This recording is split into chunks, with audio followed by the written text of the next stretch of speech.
and welcome to Short Story Sagas.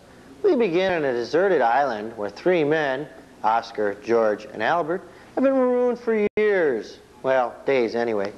One day, Oscar found a very old bottle. More like a can, actually. That doesn't matter. Oscar opened the can, and there was a huge flash. To their amazement, a genie appeared. Then the genie spoke. "For releasing me, I will grant thee each a wish." Boy, they talk funny. Anyway, the three were overjoyed. Then Oscar asked, "Gosh, I wish I was home with my wife and kids." Poof, he was gone. George was next. "Gosh, that sounds like a really great idea. I'd like to be home with my wife and kids too." Poof, he was gone too. Now it's Albert's turn. "Well," said the genie. "Gosh," Albert exclaims, "sure is lonely here.